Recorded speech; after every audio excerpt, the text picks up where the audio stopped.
Okay, welcome back to another episode of Grow Your Tutoring Business. This has an international feel. So this is on both levels, actually, because we're going to be talking a little bit about international tuition, but also, Debs, you're in Greece on I holiday. am indeed.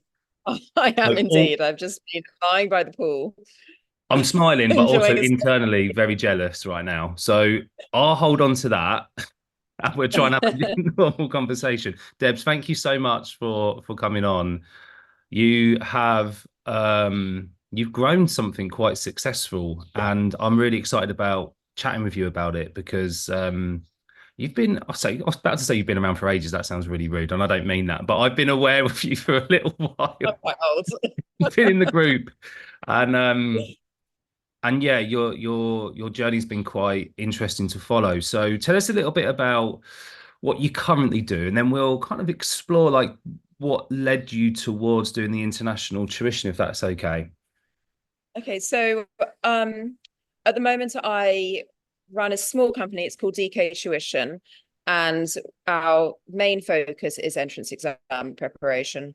So we have kids in actually quite a few kids in Kenya, Saudi Arabia. We're branching out into China, and then I've still got kind of like my heart, which is in I taught in London for many years, and so I've still got a small group of students Mm. in London. But we prepare children for entrance exams. We do interview preparation, and we're kind of growing our team in China as well Wow, at the moment. that's amazing. Yeah, So have you that's what we do.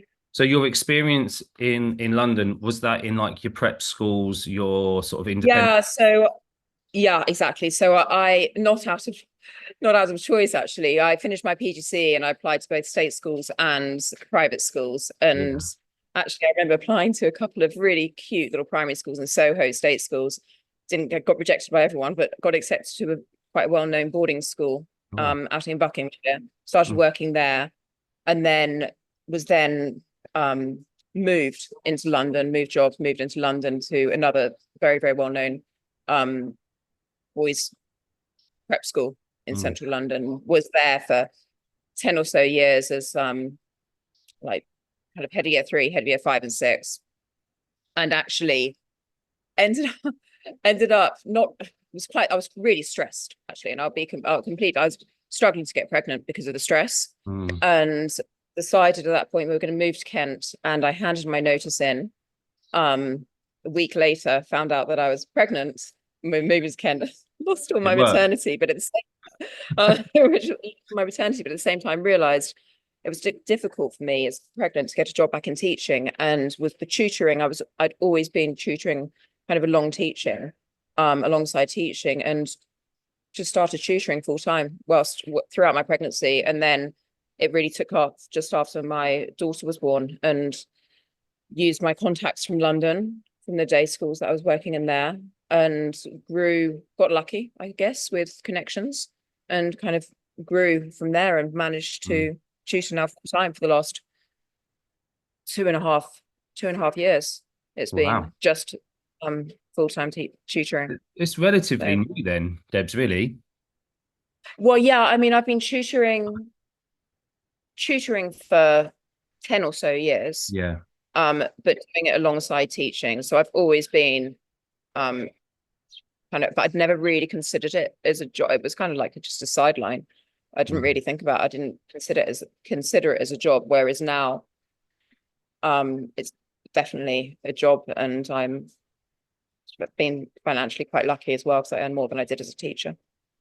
Which is So quite a common story, I think, when you find the thing that works and then you find the right business model that's going to help you grow and scale every level you want, it actually ends up being, I think, particularly with entrance tests, I think you can get to the point where it covers your teacher salary quite comfortably and then you can grow beyond it quite quickly. Did you find that? Did you grow when you kind of stepped yeah, into I it think full my time? yeah. So my goal was I was actually offered. I think it was about. I was actually meant to be starting at a prep school about 6 months ago. I had a job offer there, and the tutoring was beginning to really kick off. And I looked at it, and I was like, my goal is if I can match my teacher salary, or even just slightly under, so I've got the flexibility, then I'll be happy. And I think when you put your mind to something, it kind of just, it happens. Yeah. So it wasn't a difficult kind of goal to meet, I guess. Because there's a lot of, I think there's kind of one of the things I've learned is kind of the abundance mentality, that there is a lot of people out there who want to be tutored, who need tuition. And if you value yourself and your experience and as a teacher, then there's just enough work out there So when to you do say, to be able. Debs, when you say your entrance test stuff, is there a particular age range that you cover? I do well. I tend to tutor kind of the ISEB pre-test 11 plus. And then what I find is actually I'll get children through the ICB, or they'll get into the top schools. So let's say Tonbridge, for example, and then the parents are happy. And so I'll continue teaching them kind of alongside, just supporting them. But it's 11 plus that I teach. And then I have another lady who takes on a lot of the 7 plus and 8 plus entrance exam tuition for me, and 13 plus I'd have someone else who helps me with that. So I think there'll be quite a few people listening. Like 11 plus is the one that everybody knows about, but not everybody realizes that there's one every year pretty much. There's 4 plus, 5 plus, but I know 7 plus is also something which maybe some people are aware of if it's in their world. Maybe similar with 13 plus as well. So there's a whole range, isn't there, that people can get involved with. How did you start off? Was it just because of your involvement with like the prep schools? Is that how it started off for you? So I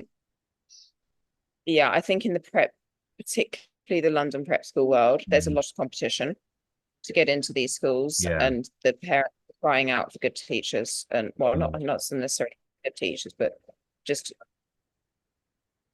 they wanted that environment I was working in. They wanted prep school teachers, not good, but I would say they were, but they just want prep school teachers. Yeah. And they I guess that's how I got into it, because and then when I was working in schools, it was very much supporting children rather than just helping them to get through to the entrance exams. And what I found, and wow, there's a big world out there, but particularly moving to Kent, and it's not my market, but I found that the actual 11 plus market is absolutely ginormous. I remember when I first moved down to Sevenoaks, I had phone calls from parents asking if they could put their child onto their waiting list, and their child was something like, I think, year 3, and they wanted to be on the waiting list for like 3 years time, and they were saying they were struggling to find tutors. And I don't really deal with the grammar school sector, but it is huge out there. Sunglasses down. Well, I live in Kent as well, and I do face to face mainly, and I do a couple of online things, but face to face for the Kent test, which is the equivalent of the 11 plus, and we quite comfortably reach 60 children a week, which makes the business, like, from a financial point of view, really comfortable talking about business, but from a value point of view also means that we can reach 60 children, out of which usually about 40 are kind of what I would consider genuine contenders, and the rest we can go, look, you're prepared to put some time and effort and money towards supporting your child's education. We think they're not quite there yet, and it might come a bit early. Sometimes it's 6 months too early, depending on where they really are. Are you up for continuing the tuition to help them have a better year 6 and a better transition to year 7? Because that's really what's important to me as well. And we do that for all the children. That's not just the ones who we think are not quite reaching the required standards. And the reason I kind of like prompting this question with that is, how do you manage those conversations with parents who, for all the will in the world, really want their child to go, but they're not quite at the level, the child's not quite at the level? How do you manage that? So what I do is because I don't I don't work in the grammar sector. I don't Okay. tend to do, I don't have a child who's grammar, but very much expectation management when it comes to, you have a parent approach you and they're like, right, I want my child to go to Eton. And you've had Mm. a look at their, you look at their CAT scores and you just like, you need, it's just not, I don't personally think it's going to. Yeah. I mean, I think it's just, for me, it's a conversation that I had, also had it a lot when I was teaching in schools. And I think it's just about being very careful, but also very honest with parents up front. Mm. And just being, I think I use a lot of data and initial assessments to help guide parents at the Okay. beginning of those first initial conversations. Um, some of the kids are absolutely well within their ability to get into kind of some of these schools. They do need a bit more tuition, so maybe just I try and say start the tutoring journey in year 4, Mm. and then to get them used to it. I think some of the parents, I try and really carefully explain to them that actually we can, with this, we can tutor your child and help them get into this school, but ultimately they really need to be happy. And if you can do all the entrance exam preparation, get your child into school, and then when they get into the school, they're actually sinking because it's Yeah. not of the right, then, so I think it's just about being honest. But I I think like because there's Deb's one. independent schools, probably a bit different to grammar schools. Yeah. Yeah, maybe. Do you know, I really like the idea of leaning into the data. I think we in mainstream schools, not every mainstream school will do the Cat 4 test, or they do it really late. So I've had these the reason why this is at the front of my mind is because I've had a lot of conversations over the last 3 weeks with parents where the Cat tests have come back and maybe they've excelled in a couple of areas and there's one area that's either average or just below. And then the conversation is again leaning into the data, going, look, it's basically telling us that maths is at a good level, but it's not at the level that they need. So we're okay, but unless we go and now chuck 20, and this sounds really awful, but like 25 hours at this, we might make it, but we still might not. But then they might be going somewhere in September where they're not going to have a happy life at school. They're going to be struggling. What's best now? What do we need to do? So I like the idea of Exactly. leaning into the data because it's not about us making the decision, and it shouldn't be us making that decision. Yeah. Something that we also do is because a lot of my children are international, and many of them don't have cats. Right. So we're partnered with another company, and we actually offer an initial assessment Yeah. before taking the child on for the tuition journey, so that that will then guide us to which, again, because it's independent, which school they could be best placed in, Yeah. and where they need more help with the verbal, or is it the Mm. maths. So we also, if they don't have the CAT data there, then I would immediately say, right, you need to maybe get an I use APT, which is a company, to get assessed. Sorry, it's Okay. loud in the background. That's all right. Okay, so an APT, I've not heard of them. So would that give you like not like a Cat 4 score, but it would give you an idea about what areas. It's very platform. So Okay. it's the same graphs. It's not too dissimilar to the CAT 4, and Let me write that down, Debs. I will check that out. Yeah, that's APT. amazing. Yeah, that's amazing. Yeah, we're partnered with them at the moment. Okay, that's great. Debs, look, you've been tutoring for a while in terms of like when you was teaching, and then you've gone full into it over the last couple of years. When you first went, into it and you wanted to go, right, this is what I'm going to do because it's going to give you the flexibility. What were your hopes for the business in the early days? What did you hope to get from it? Like, I don't know, the finances and matching your teacher salary is kind of like one thing, but what else did you have in your mind? What did it look Okay, like? so my main goal, aside from just trying to match my teacher salary, is that I had a child. I have a 2-year-old now, and it was how am I gonna, like, I was pretty stressed out as a teacher. How am I gonna manage my school life and look after, give Charlotte, my daughter, enough time, valuable time, without me being like antsy. Mm. Is that a word? Yeah. Antsy. And also selfishly, like I'm hugely into my fitness. So how am I then also going to be able to get to the gym and do it all? I need to have flexibility. I need to build something that works with my time, and so I can provide enough family time. And tutoring that was basically my main goal for my business. So just kind of create a schedule that would work with my new life. And it worked. It's brilliant. I mean, as you can see, I'm in Greece. I'm still doing some meetings. The tutoring I've just blocked up either side of the week, but that was my Yeah. really to create flexibility. I mean, just to give people a bit of clarity, Debs had to pull herself away from the swimming pool to come and have this conversation. So, one, again, immense jealousy, but also huge gratitude for that as well, Debs. Yeah, flexibility and that autonomy to choose. Because, like you say, you've got things in your life which you were holding in high esteem, like obviously your family, but also the idea of your fitness. Is it just general fitness? Or do you have a sport? Well, I've been doing got a half marathon on Saturday. Over here, we went for cycling 60K a day. Wow. Um, Okay. extra athlete, kind of do a lot of Yeah. CrossFit, so it's kind of all encompassing. All the hard stuff, marathons, triathlons. Yeah, all Okay. that kind of stuff. Brilliant. Brilliant. So, and then, because that's high on your list, you're creating like you say, a schedule or timetable, then helps you to fit all of those other things in that you hold in high esteem. Were there any compromises in the early days, or did you just set out like, no, this is what it's going to be like, and I'm going to stick to it? I think I don't want to go in saying it's all absolutely amazing. I think that I think the biggest compromise that now, when I look at I was even discussing it this morning, I feel like I've had almost a career change, Mm, is the one thing that I miss more than anything else is the staff room and my colleagues. okay.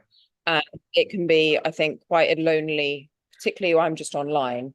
Yeah. Um, and I've been always very, very lucky. I made some brilliant friends over the course of my career, and I've always been lucky with the staff room. And I think for me, I get now the social. I have to go to the gym in the morning to meet my friends there, but then the rest is work. And I think that's probably the only, if that was a compromise of Yeah. such, So then kind that's of leaving the something main that you one. quite, yeah. So something that you valued was left behind. So that in terms of growing the business and looking at all of the different things you wanted to make sure you had in your week, there were no times that I'm speaking from my own experience of what happened to me in the early stages where I was like, right, if I'm gonna make this work, I stopped playing football because I was like, they were like hot points in the week where I knew I could sell tuition. So I just stopped. I was like, well, if I do that for a year, like that's not a bad compromise overall, although I don't actually think that's true now. But I, in my mind, justified it because it helped me reach some business goals. And then I had to make a whole plan to get out of it again. So I built it and I was like, I don't want to do that anymore because that's taking me away from my family. I can't do the fitness stuff because I'm just, and this was over COVID, so I was all online then anyway, just before COVID, sorry. And then went for it online. And I felt like I missed out on certain things because I just kept it going for too long. So my boundaries slipped and I didn't have the same, I suppose, measurement of success that you had there, which was like, these things are really important.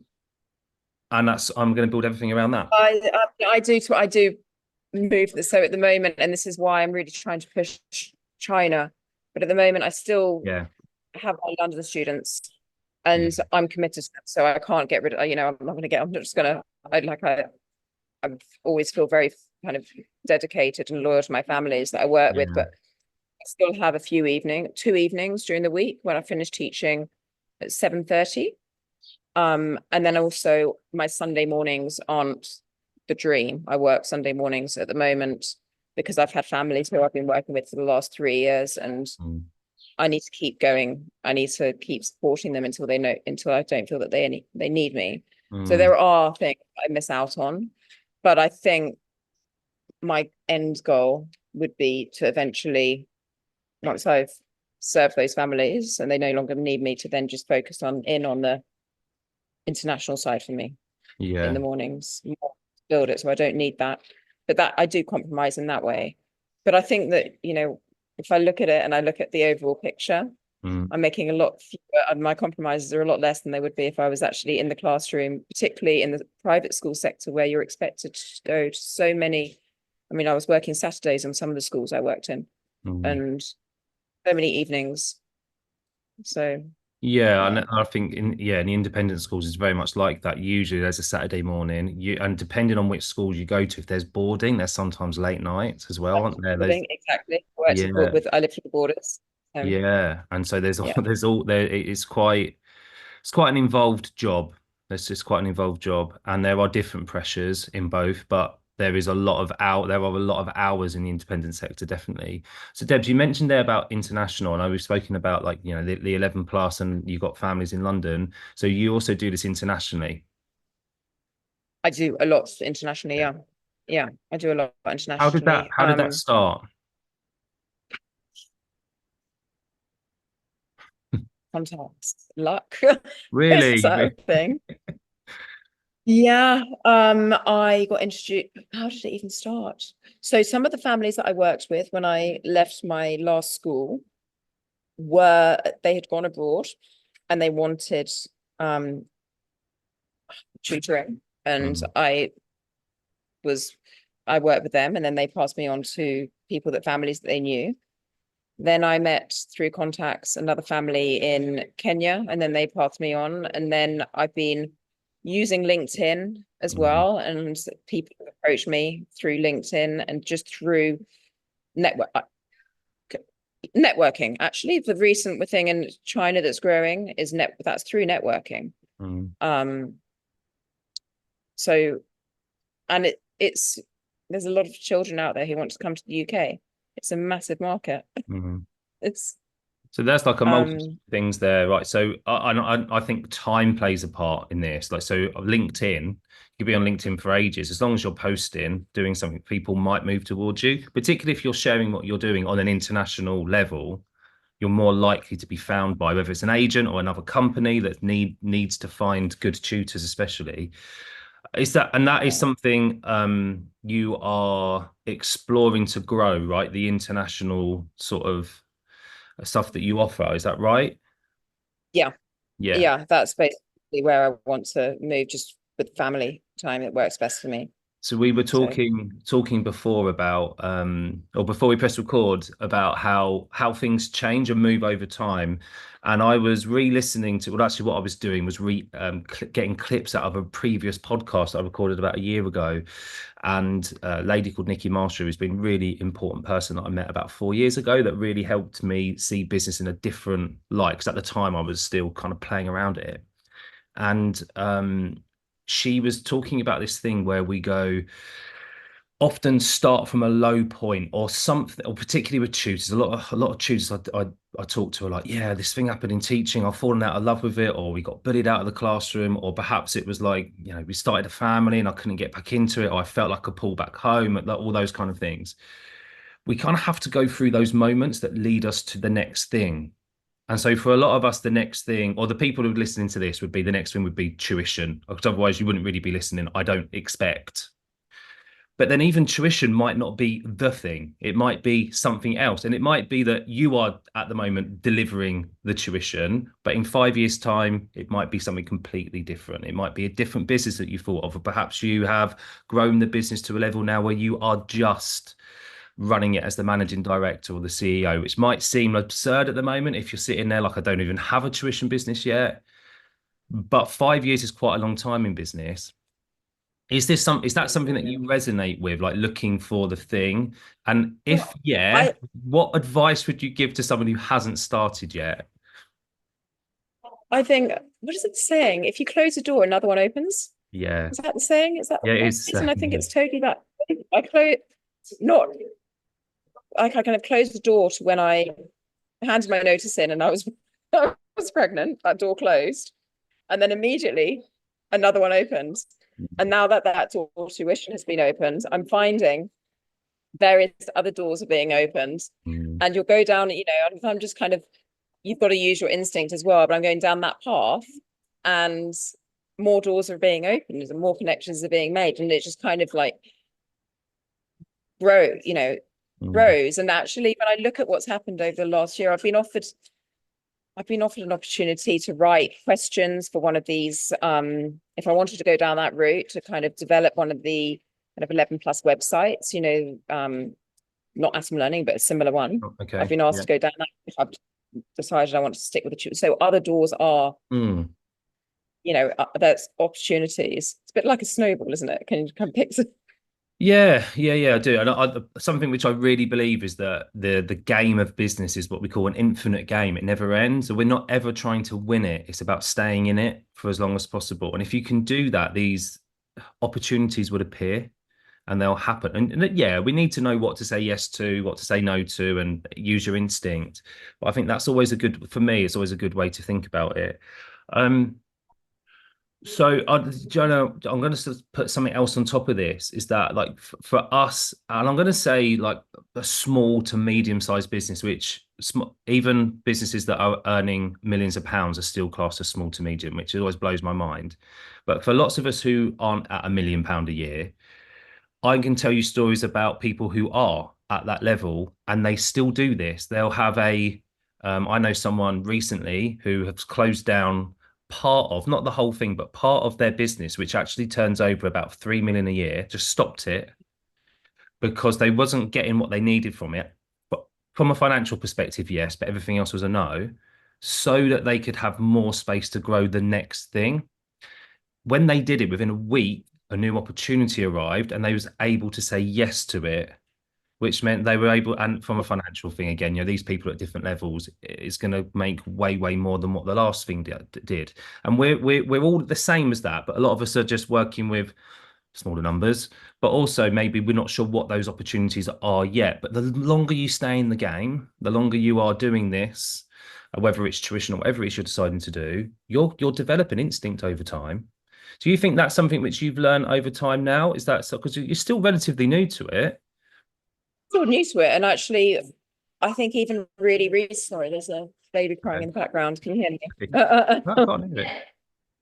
Um, It's a bit like when I I think had really, really, when mine were younger, Debs, and I was in the room next door. I very rarely heard them as well, so we're safe. it's not mine. So I thought it was Oh, mine. It okay. always felt.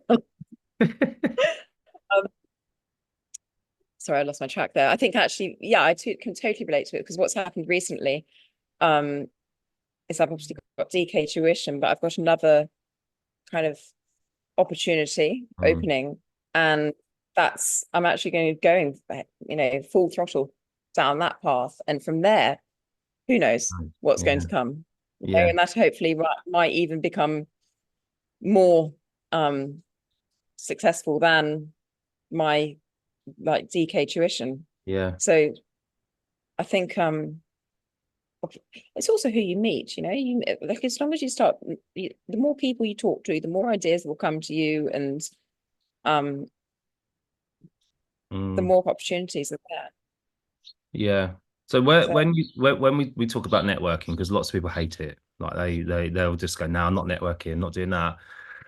How can we encourage people to do more networking, or where would we go? I mean, look, I'm going to obviously, like say, get into the free group, right? Because that's a really good space to come and like just dip your toe into it and not worry too much. It's very risk free. Where else could we go?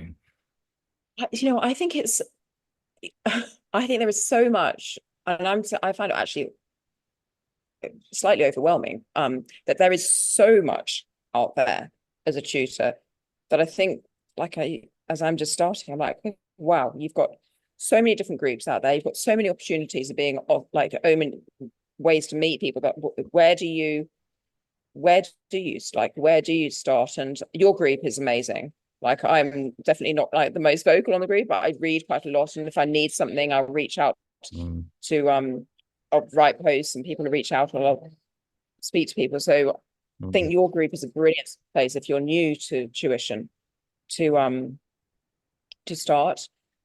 LinkedIn shouldn't be as scary as it sounds, because actually I've used it a lot and it has been great for me to find new tutors mm, and just learn about what other tutors are up to and speak to.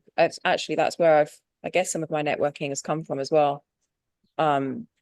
just people approaching me. Everyone's very friendly on there, and it's not.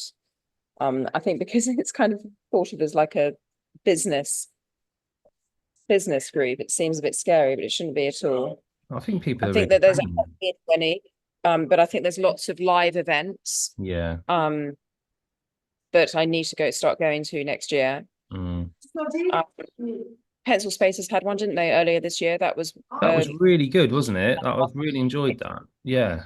yeah, Learned that loads was great. and met some really good people for the first time there, which was great. Yeah, I love things. I tend to love stuff like that, and I'm often convincing people that look, it's scary, but once you've done it a couple of times, you go, actually, this is really good.